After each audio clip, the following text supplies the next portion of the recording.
ఓనాడు కైలాస శిఖరం మీద నవరత్న ఖచిత సింహాసనంపై ఆసీనుడై ఉన్న పరమేశ్వరుణ్ణి తండు, చండ, భృంగి, నందికేశ్వరాదులు భక్తిపూర్వకంగా సంసేవిస్తున్న తరుణంలో జగన్మాత పార్వతీదేవి పరమ శోభాయమానంగా ముగ్ధమోహన సౌందర్యంతో వచ్చి భక్తిపూర్వకంగా పరమేశ్వరునకు ప్రణమిల్లి ఇలా అన్నింది. ప్రభు, తమరు జగన్నాథులు, సర్వజ్ఞ శేఖరులు. హరిబ్రహ్మ ఇంద్రులలో ఉత్కృష్టుడెవరు? ఎవరి వలన తత్వజ్ఞానం లభిస్తుంది? ఈ రెండు సంశయాలు నన్ను నిరంతరం పీడిస్తున్నాయి. కనుక దయచేసి తమ అభిప్రాయం సెలవిచ్చి నన్ను ధన్యురాలుని చేయండి. ఇలా అడిగిన అర్ధాంగికి చిరునవ్వుతో ఇలా సమాధానం చెప్పాడు పరమేశ్వరుడు. దేవి, లోకహితార్థివై ఉత్తమమైన ప్రశ్నలు వేశావు నువ్వు. చాలా సంతోషించాను. అంతేకాక నీ రూప లావణ్యాదులకు చాలా సంతసించాను. అత్యంత గోప్యమైన విషయం అడిగావు నీవు. నీవనుకున్నంత సులభమైన విషయం కూడా కాదిది. అయినా నీవడిగావు కనుక నీపై గల ప్రేమానురాగాలతో చెబుతున్నాను విను. 7 కోట్ల మహామంత్రాలలో శైవ పంచాక్షరీ మంత్రం పరమోత్కష్టమైన మహామంత్రం. సర్వసిద్ధులకు మూల కారణం ఆ మంత్రమే. హరి బ్రహ్మేంద్రాది దేవతలు, మహర్షులు ఆ మంత్రబలంతోనే కృతకృతులయ్యారు. వేదత్రయ మధ్య భాగంలో యజుర్వేదం ఉంది. ఆ యజుర్వేదం మధ్యలో శతరుద్రీయం ఉంది. దాని మధ్యలో ముత్యాల హారంలో నాయకామణిలాగా శైవ పంచాక్షరీ మంత్రం ఉంది. ఆ మంత్రరాజమే సమస్త మంత్ర సముదాయంలోనూ ఉత్తమోత్తమైన మహామంత్రం. ఇలా చెప్పిన పరమేశ్వరునికి పాదాభివందనం చేసి ఆ మంత్రం తనకు ప్రసాదించవలసిందిగా అభ్యర్థించింది పార్వతీదేవి. అలా ప్రార్థించిన అర్ధాంగితో అభయుడిలా అన్నాడు. కళ్యాణి, నీవు నవ యవ్వన సంపన్నవు, రజోగుణ పూరితవు కూడా. రజస్తమోగుణ సంసక్తులు భరింప సఖ్యంగాని మంత్రం అది. కార్యాలు యుక్తాయుక్తాలు తెలియక కోరుతున్నావు. రాజస ప్రకృతి గల వారికి ఆ మంత్రం ఉపదేశార్హమైతే నీకంటే నాకు ప్రీతిపాత్రులు ఎవరూ లేరుగా. నీకు తప్పక అనుగ్రహించేవాడినే. కానీ ఆ మంత్రం సత్వగుణ ప్రదీపితులకు మాత్రమే అర్హమైన మంత్రం. నా మాట విను. కోరరానిది కోరుతున్నావు నీవు.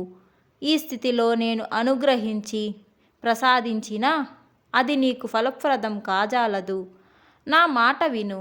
ఇది సరైన తరుణం కాదు నీకు. ఆ మాటలు ఆలకించిన పార్వతీదేవి పరిపరి విధాలుగా బ్రతిమాలుకొంది.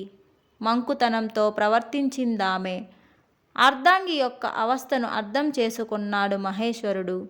అంచేత ఆమెకు క్రమంగా వర్ణదీక్ష, దృగ్దీక్ష, మేధాదీక్ష, శాంభవి దీక్షలను ఇచ్చి తదుపరి మౌనదీక్షను ప్రసాదించి విధిగా పాటించి తీరాలని, అలా కానిచో వ్యతిరేక ఫలితం అనుభవించవలసి వస్తుందని కూడా హెచ్చరించాడు కూడా.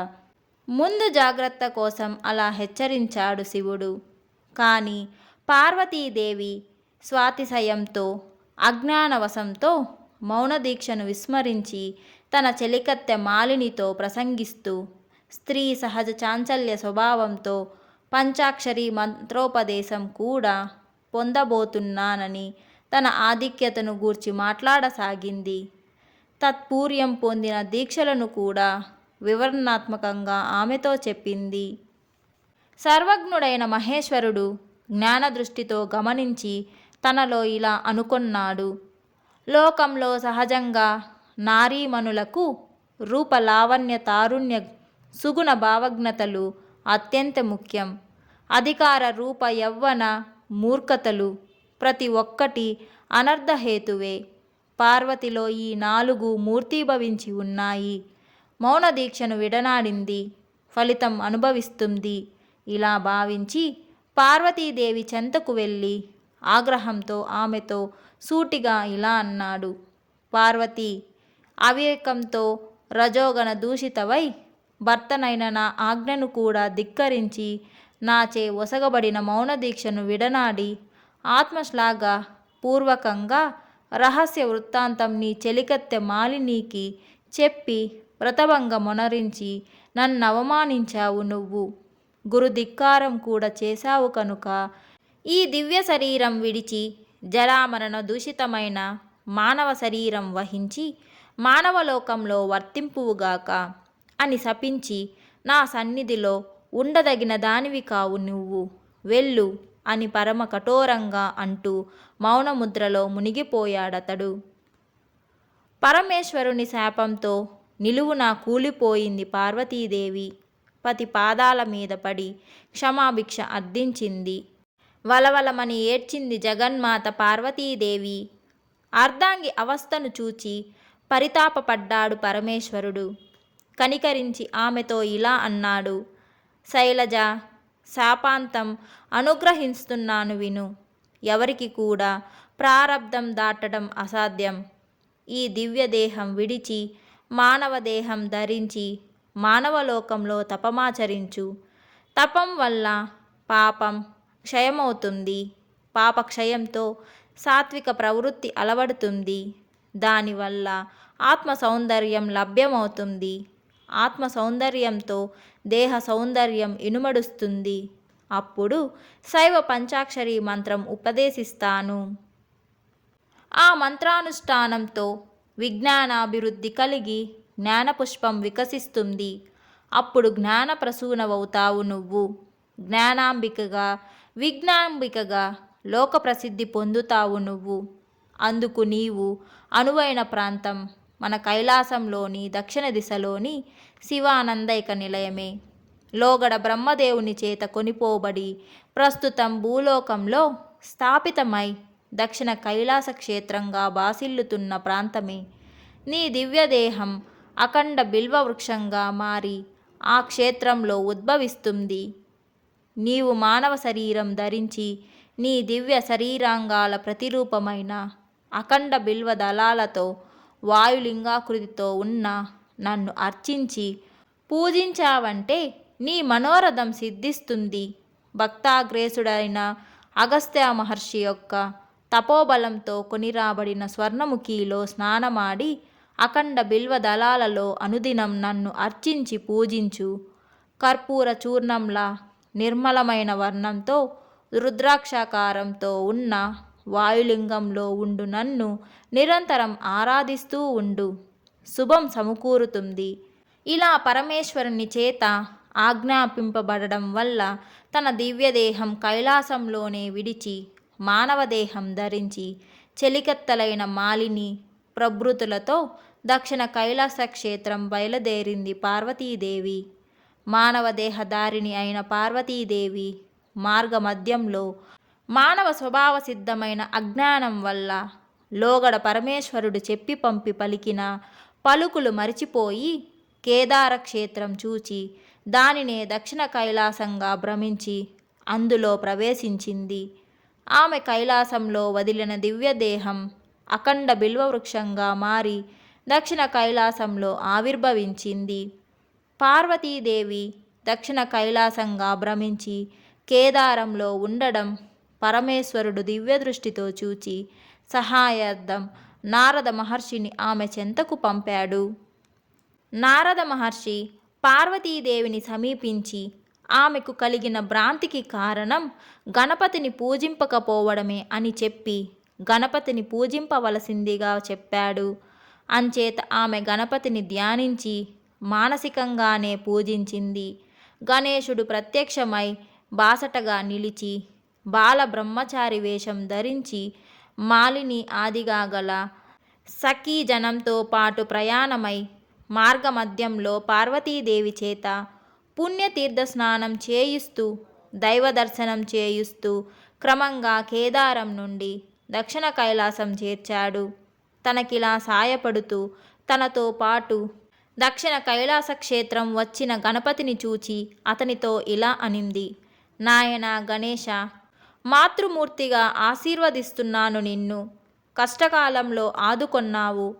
ప్రయాణ మధ్యంలో నన్ను పుణ్యతీర్థాలలో స్నానం చేయించినందుకు, దైవ దర్శనం చేయించినందుకు, పాపహరకుడని నాకు కలిగిన విఘ్నాలను పాపహరిస్తూ వచ్చినందువల్ల విఘ్నహరి అని నా చేత స్కాందోక్త విధానంతో పూజింపబడడం వల్ల పార్వతీ పూజితుడువు అని నాకు పరమేశ్వర అనుగ్రహం పరిపూర్ణంగా కలుగుతున్నంత వరకు నా చెంతనే ఉండి కార్యపుష్టిని కలిగించబోచున్నావు కనుక పుష్టి వినాయకుడు అని ఈ 4 నామధేయాలు నా అనుగ్రహం వల్ల కృత, త్రేత, ద్వాపర కలియుగాలలో నీకు స్థిరపడిపోతుంది అని ఆశీర్వదించి వరప్రదానం చేసిందామె.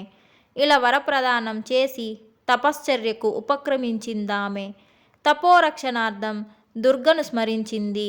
దుర్గాదేవి ప్రత్యక్షమై తన రోకటి పోటుతో ఆమె కోసం మౌసల తీర్థం అను తీర్థరాజం సృష్టించింది. పార్వతీదేవి తపస్సుకు భంగంగాని విధంగా భయంకరాకారం దాల్చి నిరంతరం రక్షణ కల్పించింది. పరమేశ్వరుడు దుర్గాదేవి శక్తిని పరీక్షింపదలచి మాయా సముద్రమును కల్పించి పార్వతీదేవి తపస్సుకు భంగం కలిగించునట్లు ఆజ్ఞాపించాడు. భయంకరమైన అలలతో జల జంతువులతో అతిశయిస్తూ వస్తున్న మాయా సముద్ర జలమును తన హస్తంతో పట్టి అవలీలగా తాగేసింది దుర్గా. దుర్గా ప్రభావం చూచి చాలా ఆశ్చర్యపడ్డాడు శంకరుడు. ఆనాటి నుండి ఆమె హస్తార్థ సాగరగా ప్రఖ్యాతి చెందింది. కారు నలుపుగా మహాభయంకరంగా పెను కోరలతో ఉన్న దుర్గను కనికరించి పరమేశ్వరుణ్ణి మెప్పింపజేసి అతని చేత ఆమె దేహఛాయను పరమ శోభాయమానంగా పసిమి ఛాయతో ప్రకాశింపజేసింది గౌరి. ఆనాటి నుండి ఆమె కనకదుర్గగా, ఆమె నివాస స్థానం దుర్గాచలంగా అంటే కనకాచలంగా గౌరవింపబడ్డాయి. పార్వతీదేవి పాప పరిహారార్థం ప్రత్యేకంగా ఓ తీర్థం ఏర్పరచుకుంది. ఆ తీర్థమే ఉత్తమోత్తమైన గౌరీ తీర్థంగా లోక విస్తృతమైంది. గౌరీదేవి చేత ప్రత్యేకంగా తన కొరకు నిర్మించగొనబడిన తీర్థం కనుక గౌరీ తీర్థంగా పరిగణింపబడింది. తదనంతరం ఆ తీర్థ స్నానం చేసి పద్మాసనం ధరించి వాయువును కుంభించి శివశక్త్యాత్మకులైన ప్రకాశనంద పదవులను యోగా విధానంతో మూసివేసి వాయువును కుంభించి శివశక్త్యాత్మకులైన ప్రకాశనంద పదవులను యోగా విధానంతో మూసివేసి ఇడాపింగళ మధ్యగతమైన శతనాడి పరివృతమైన సుగమ్నలో ప్రవేశించి కుండలిని శక్తిగా మారి వెంట్రుక కంటే చాలా సూక్ష్మమై బ్రహ్మగ్రంథి, విష్ణుగ్రంథి, రుద్రగ్రంథులకు ఆధారమై స్వాదిష్టాన మణిపూరకాది కమలాలను భేదించి అర్ధ నిమీలిత నేత్రాలతో నాసాగ్రన్య దృష్టితో రుజు శరీరినిగా చలించకుండా ఏకాగ్రతతో 12 దళాలతో ఒప్పారు అనాహత కమల కర్ణీకాంతర మధ్యగత్తుడు ప్రపంచదాహక తేజఃపుంజంతో ప్రకాశితుడు శుద్ధస్ఫటిక సంకాసుడు పంచముఖ పరిశోభితుడు త్రినేత్రుడు భక్తార్జిభంజనుడు విజ్ఞానగణుడు చంద్రరేఖలాంకృతుడు గంగాధరుడు పరమభయాహస్తుడు హరిబ్రహ్మాది సమస్త దేవతా పరివృతుడు నందీశ్వర భృగీశ్వరాది శివగణ సంసేవితుడు సమస్త ఋషీజన పరివృతుడు సకల నిగమాగమ సంస్తూయమాన అకలంక చరితుడు పద్మస్మేర పదనుడు అవ్యాజ కరుణ ప్రపీవృతుడు భక్తభీష్ట ఫలప్రదుడు సచ్చిదానంద విగ్రహుడు అయిన పరమేశ్వరుని గూర్చి విజ్ఞాన క్షేత్రంలో అనితర సాధ్యమైన తపమాచరించింది. ఇలా దుస్తరమైన తపమాచరిస్తున్న పార్వతీదేవిని పరీక్షించ సంకల్పించి పరమేశ్వరుడు వృద్ధ బ్రాహ్మణ వేషం ధరించి ఆమెను సమీపించి పరిపరి విధాలుగా పరీక్షించి పరమానంద సంభరితుడై పుష్యశుద్ధ పౌర్ణమి నాడు ప్రత్యక్షమై ఆమెను అనుగ్రహించి మునుపటి దివ్యదేహం ప్రసాదింపదలచి వియద్గంగను సమస్త పుణ్యతీర్థాలతో రప్పించి గౌరీ తీర్థమునకు దక్షిణ భాగంలో నిలిచి పరమేశ్వరుణ్ణి అందులో స్నానం చేయించగా లోగడ కోల్పోయిన దివ్యదేహం ధరించి జగన్మాత పార్వతీదేవి నయనానందమొనరించింది.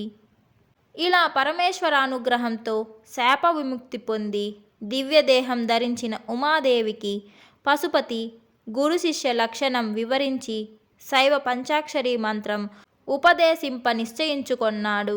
అంచేత చైత్రశుద్ధ పౌర్ణమి నాడు వర్ణదీక్ష, వాక్దీక్ష, మేధాదీక్ష, శాంభవీ దీక్ష, కళాదీక్ష, దృగ్దీక్ష, హస్తమస్తక భావన, మౌనదీక్ష, సమయదీక్ష, షడద్వ సంస్కార దీక్ష, సర్వదీక్షలను క్రమంగా అనుగ్రహింపి అటుపై భూతశుద్ధిని సూత్రాగమోక్త మార్గంలో పూర్తి చేసి కుండ మంటప హోమములోను పూర్ణ కుంభాభిషేకమును ఉపదేశింపదగిన మంత్రమునకు ద్వాదశ క్రియలు పాపములైన మంత్రాక్షర ఔషధములచే అభిషేకించి కుండాది రహితమైన సంస్కారము, వైవిధకము, వాచకము, మంత్రము, తద్వాచ్యము, మంత్రార్థ భావన చూపించాడు. ఆపై క్రమంగా ఋషి, ఛందస్సు, దేవతలు, బీజ, శక్తి, కీలకము, వినియోగము, వ్యాసవేదములు యథావిధిగా తెలియజేసి శైవ పంచవర్ణం ఉపదేశించాడు. ఆ ఉపదేశ ప్రభావం వల్ల తక్షణమే ఆమెలో జ్ఞానం సముత్పన్నమైంది. ఆ సమయంలో సమస్త దేవతానీకం విచ్చేసి జగత్పితరులకు నమస్కరించి షోడశోపచారాలతో పూజించారు. పార్వతీదేవి ఆనాటి నుండి జ్ఞానాంబికగా, విఘ్నాంబికగా, జ్ఞాన ప్రసూనాంబగా లోక ప్రఖ్యాతి చెందింది. పుష్యమి నక్షత్రంతో కూడిన శుద్ధ పౌర్ణమి నాడు స్వామివారు ప్రత్యక్షమైన దినం కనుక ఆ తిథి నాడు స్వర్ణముఖిలో ఉన్న గౌరీ తీర్థమునకు దక్షిణంగా ఉన్న దివ్య కైలాసగంగలో స్నానం చేసి ఆలయంలో దైవదర్శనం చేయువారు చరితార్థులవుతారు. ఈ గంగలో పుష్యశుద్ధ చతుర్దశి, పౌర్ణమి 2 రోజులు ఉదయకాలంలోనూ విగవత్పుణ్యకాల సంక్రమణ గ్రహణాది కాలములలో స్నానం చేసి దైవదర్శనం చేయడం అత్యంత శుభప్రదంగా చెబుతారు పెద్దలు. శ్రావణమాసం రోహిణీ నక్షత్రయుక్త మంగళవారం కృష్ణాష్టమి ప్రాతకాల మౌసల తీర్థం, దుర్గా తీర్థంలో స్నానం చేసి దుర్గాదేవిని దర్శించడం సర్వశ్రేయస్కరం అని స్థల పురాణం తెలుపుతూ ఉంది. ఆషాఢ శుద్ధ దశమి నాడు పుష్టి వినాయక ప్రతిష్ఠ కనుక ఆ తిథి నాడు పుష్టి వినాయకుని దర్శించి పూజించడం ఉత్తమ ఫల సంప్రాప్తికి హేతువుగా స్థల పురాణం నిర్దేశిస్తున్నది. శ్రావణమాసం శుక్లపక్ష చవితి నాడు విఘ్న ప్రశమన తీర్థ స్నానం చేసి పాతాళ వినాయకుణ్ణి పూజించడం వల్ల కార్య సంసిద్ధి హేతువుగా స్థల పురాణం తెలుపుతూ ఉంది.